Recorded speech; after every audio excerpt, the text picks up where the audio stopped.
everybody, welcome back to episode 103. How's everybody doing? Our cat Gordy is going crazy at the moment, so if there's any loud crashing Right. or crying, Or crying. it's probably her. Or loud crashing. Yeah. So today was a lot of stuff going on today. Yeah. So first off, we got our vaccine, our first vaccine today. That was the main thing. Hold on. Yeah. Gordy. You got a scratching post right there, you knucklehead. She's scratching on the couch. So for those of you who are new or hadn't seen our trials and tribulations to get our first vaccine in the city of Chicago or Cook County where we live, there was just like a text that you just got and you just logged on and tried. In our vicinity there was 5 locations you could get the COVID shot, and so finally on Friday we logged on right away, and Tinley Park was the first available, which is it took us almost an hour to get there today. Yeah, it was like 22 miles away, but the most direct route was on just a very street. busy street, Harlem Avenue. And there were other ways to get there, but that was the one that made the most sense. So yeah, it took like an hour to get there. However, once we got there, it was so great, and everything was like super fast, efficient. Yeah. We didn't have to wait for anything, and it was really well worth the only thing we had to do is wait 15 minutes afterwards to make sure you're okay. And then and if you passed out or anything, then you had to wait another half hour or something. Yeah, They had a separate waiting area that said 30-minute observation or whatever. And then at one point they had a stretcher that they brought out, and it was like, oh my god. No one was on the Nobody was stretcher. on it. But we couldn't tell if it had been used or they were Right. just bringing it in. Just in case. It was at this convention center, and there was apparently a garage, sort of off the room that we were in, and the door was up and there was an ambulance in it. But I think the ambulance was just standing by. I think so too. But at one point they brought in a stretcher from the other side of the building. There were doors to the outside. And they brought it in, and we couldn't really tell if they had been assisting someone or they were just bringing the stretcher in to have it ready. So we got the first one done, and so for the Moderna, that's when we got. We go back in a month to get the second one. So very excited about that. And then, as you saw, we visited our daughter over the weekend. We did a very short video on Saturday. Prior to Saturday, we had our home inspection for our new house. Everything went well with that. Wheels are still in motion, and going well. I know. So crazy. All right. So you're just rattling off all of our personal business. Pretty much. Although they don't much that anyway. I thought you just wanted to talk about the vaccine scenario. Well, yeah, and then just catching up on the weekend business. We didn't have our production meeting, where we talked about what we were going to talk about. But yeah, it was been a lot of driving. It was roughly 50 miles to our new house for the inspection on Friday, and then another 180 miles to Champaign from there, because it's further away than where we are. And then like close to 150 miles back. That was all between Friday and Sunday, and then really only about 45 miles today, but in really slow traffic. Yeah, so it's been a lot of driving, but at least the weather was good, so we didn't run into bad weather was good. weather. Although, as you may have seen, yes, it did snow earlier today. Yeah, and I've been predicting that since as soon as the weather got nice. I said, "Oh, don't worry, we'll get more snow." I know, and I totally put away my winter coat, and not for good. Like, it's not like in storage or anything, but I put it upstairs. You stored it with the dry cleaners, and then they're wearing it around town. Yes, exactly. Like on site. And it's so funny because anytime it gets warm in like March 70s, and you're just like, oh my god, this is amazing. This is going to be such a great spring. But there is always that possibility of snow and cold weather.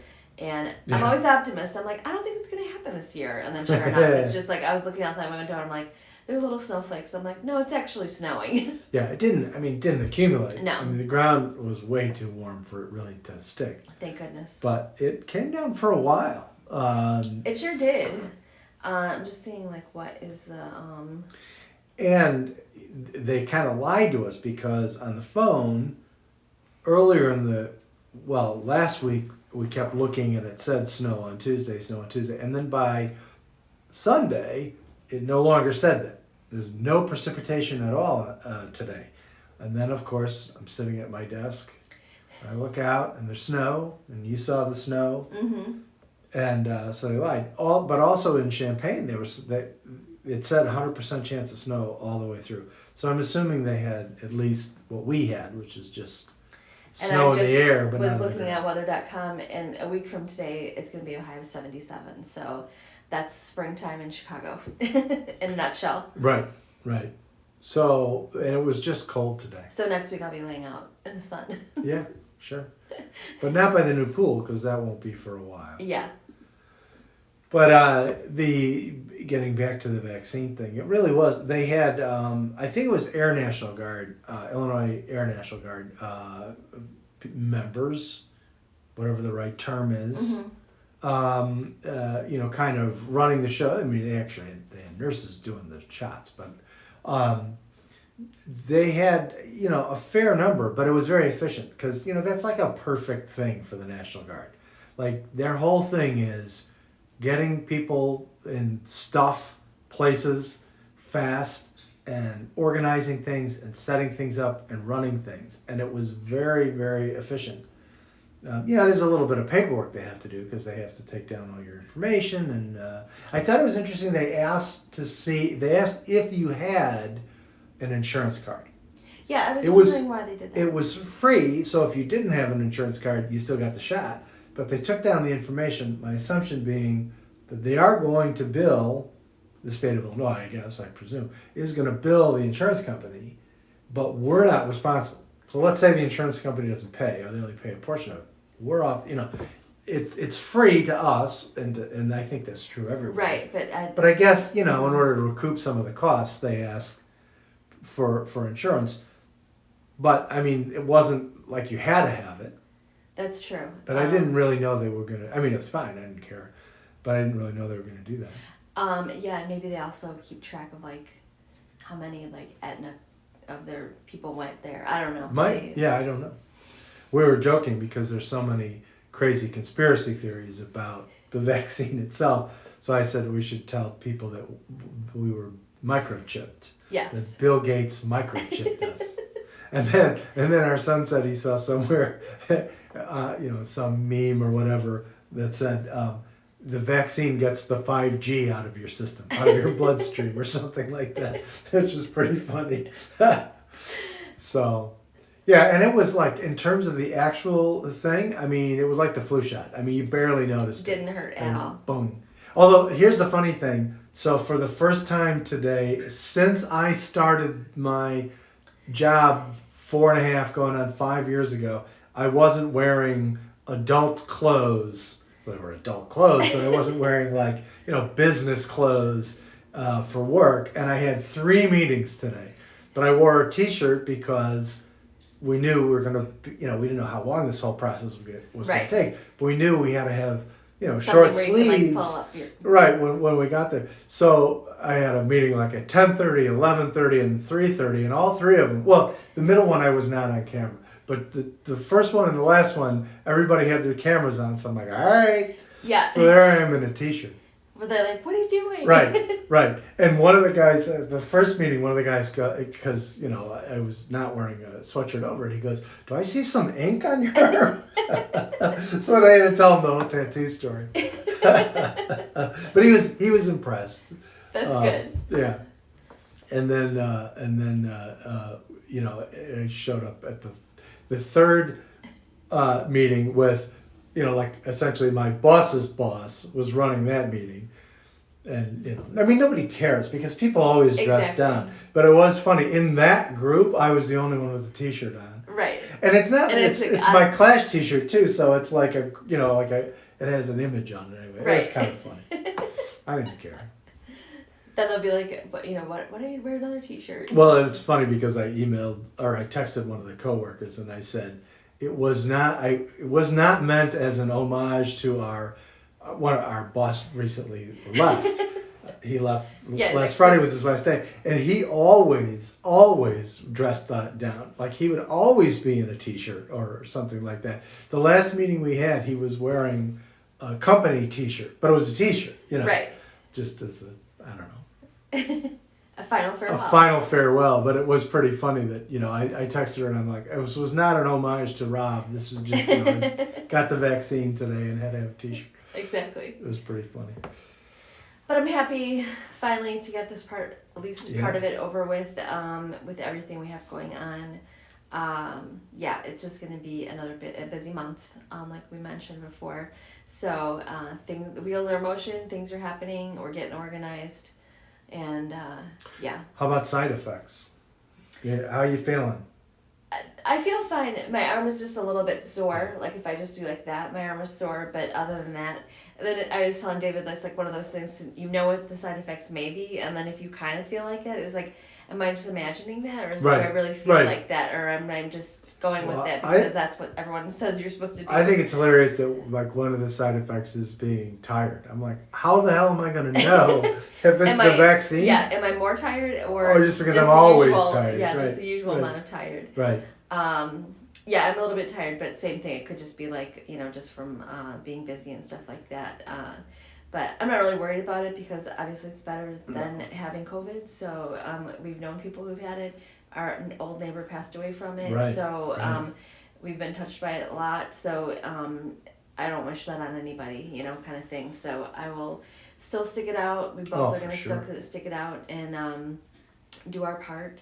And it's like one of those things that we were talking about today at dinner is a lot of travel commercials on like encouraging people to travel and giving incentives for like free nights hotel or a deal on packages and things like that. So I think sometimes people think like, oh, perfect, I've got the vaccine, so I'm just now I can just do whatever I want. But that not necessarily might be the case. Well, the thing is, certainly I'm going to feel a lot better about it once we get the second dose. Same. And, it's supposed to be get the second dose and, kind of wait out another like 14 days or whatever. But, there's still some questions. Like, there are these other variations. I think the belief is that it's going to protect you from the other variations. But, I kind of want to know that. But still, it's much better than not having it, and I do think there's evidence that it protects against, really bad effects even from the variation. So, here's an interesting thing too. Totally, it's related, but it's a little bit off topic. One of the things, and I just read about this yesterday. I had never realized this before, but one of the reasons why they were able to roll out the vaccines as quickly. Aside from like all the amazing research and everything like that, is that because during the AIDS crisis in the 1980s, AIDS activists really, really pressured the FDA to change some of their rules about getting, vaccines and other kinds of drug therapies out the door more quickly, get them approved and get them to people who needed them in order to, to save lives. And the article that I read said, basically if it hadn't been for the pressure that AIDS activists put on the FDA, we might not have had this rolled out as quickly. And not just that, but some of the treatments they used for people who had serious COVID cases were also kind of moved forward and gotten out into the hospitals and whatnot, based on the protocols that the FDA established in response to this activism by AIDS activists. So it's really fascinating. I didn't know anything about that. I didn't know that either. I probably over the years have probably heard little bits and pieces about it, but I thought a lot about how some of the similarities. Obviously the mode of transmission is different, but that was the AIDS crisis was such a huge thing when we were younger. In my age group in a big city like Chicago, almost everybody knew somebody who was affected by it. I had a colleague who and I didn't know. We worked together for a period of time. We were real good friends. I left to work for another firm, And a short time, a few years later, he had passed away from AIDS. I had no idea. I found out about it after the fact, but it wasn't, I mean, this is a tangent, I realize. It's not really directly related to what we're talking about. But I mean, I think about that a lot, like how similar the fear was back then compared to the way things are today. Obviously, it's a smaller number of people who passed away in that time frame from AIDS versus from COVID, but it's just interesting to see the parallels. But I didn't know about the advocacy and how AIDS activists really kind of pushed to be able to get things like drug treatments to people faster, in order, obviously, to save lives. That's so there a very you go. good thing. I did not know that. I didn't know that either. So yeah, we are, and then our middle son is going to get it on Thursday. So his first dose on Thursday. So that'll be almost our whole family. Getting our oldest is on her own, navigating that herself, but hopefully we'll get that too. Well, we're nagging her about it. Yeah. But she's navigating it with some prodding. Right. And our youngest got her first dose down in Champaign, but she still has to get the second one next week. On your I think birthday. it's a week from. Well, you didn't need to. I was saying it's a week from tomorrow, and then you said that. What date is that? So now everyone's gonna know all my passwords. Don't reveal personal information on the internet. on social media. Yeah, well. Oh well. So yeah, besides that, and the cat's going crazy right now. Cat wrestling. Playing, I don't even know what they're playing with, but they're a little rambunctious. And I have like something on my contact lens, so sorry. These are brand new contacts, and I think the box that I got is just like a bad, because within like the first time putting them in, they start to bother me, and that shouldn't happen the first time around. So 1-800-CONTACTS, I'll be contacting you tomorrow. We're gonna sue. I actually got a text from them saying it's time to change your contacts. I'm like, I'm 53. I know how to get contacts since I was 13. I think I know how to do it. Yeah. But thanks. So yeah, we're just kind of getting organized and just kind of looking through things, seeing what we need to pack and such as, and what we could throw out. Yes, more likely. And it seems like our pickup is on Thursday, so now we have to like think of like what we want to put out there to get, so we're not putting a ton of stuff out at the same time. I'm looking at a bookshelf that's behind our little setup here, and speaking of things that we can throw out, there's a book about aquariums that I've had since probably. I was just gonna say that's from your childhood. Yeah, well, it was probably like middle school. I was probably like 7th, 8th grade. We called it junior high, but yeah. We don't have an aquarium right now. We don't, and I would actually like to have one again someday, but I don't think that book is gonna help me much. Yeah, I'm sure it's outdated. Then there's a copy of Gulliver's Travels that I read in college in, I don't know, 1982 maybe. Yeah. So we might revisit our book collection and see what we really want to take. The books may or may not all come with us. Plus, Claire has like 50 books in her room. She's got so many books, so I'm not sure. In her defense, though, they're more recent. Yeah, and she's read them. And she's read them, and there's Not that you didn't read the ones that were on the shelf right now. No, I read the aquarium book. I can't say that I read cover to cover, but I would look things up in it. As, I mean, it's all about aquariums. I had actually a lot of pets as a kid. We can talk about pets another time, but I did have aquariums, and I was in a fish club. Oh, there you go. Okay, that's totally gonna be the title of the next episode, Fish Club. We should talk. The fish club was a blast. We met at Brookfield Zoo. I don't even think I do. I'm sure I told you about the fish club. Okay, well I'll have to hear that again. That's hilarious. The fish club. That. It was a blast. It was like 7th and 8th grade. Nice. Yeah. So yeah, that's what's going on with us, and we hope you guys are doing well, and I hope if you haven't gotten your first vaccine yet, I hope that your turn is coming soon. Yes. Definitely take advantage of that, and we will talk to you guys next time. Bye, everybody. Bye.